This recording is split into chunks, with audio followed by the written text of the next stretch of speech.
If I had to start my real estate investing journey all over again, there's a few things I do very differently, which I'll share with you today. Some of these things would have allowed me to double or even triple the portfolio that I have today. I started by just purchasing a $200,000 house as a single family residence. This house today is worth over $400,000. Also, that house has allowed me to scale and buy more real estate property, turning into a portfolio of single family, multifamily, all the way up to a 15-unit apartment building today. The first key lesson that I've learned about all of this time investing is that you shouldn't wait to find the perfect deal. Overanalyzing for your first deal to make it absolutely perfect on all levels is going to take too much time. Getting started sooner is your best bet.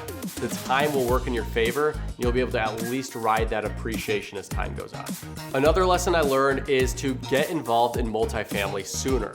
It wasn't until my third property purchase that I started getting into multifamily, and at that time it was a duplex. What I learned from my time with single family rentals is it's really hard to do a bigger rent increase. It's much easier to raise the rents by, for example, 4 units by $100 per unit to get that $400 rent increase than it is to raise the rent on a single family house by $400, because the impact on one tenant is going to be much greater than 4 tenants on a smaller amount.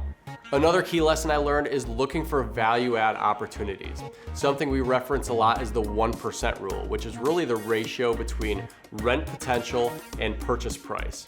What we find is properties that are in really good shape, rent ready, quartz countertops, nice appliances, everything's clean, ready to go, is hitting that 1% rule is really tough. And it's pretty obvious why, is because somebody will buy it and they'll take a little bit of loss on the cash flow just because it is so ready to go.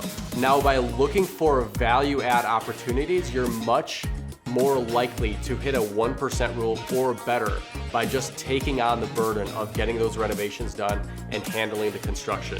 The final lesson is ultimately to leverage that refinance option.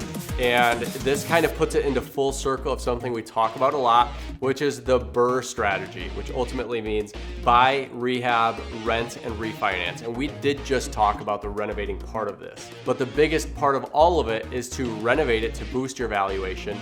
And then on the refinance, you can recapture some of those costs and have a good cash flowing rental property without all of the money involved on the purchase. That's a wrap. All right.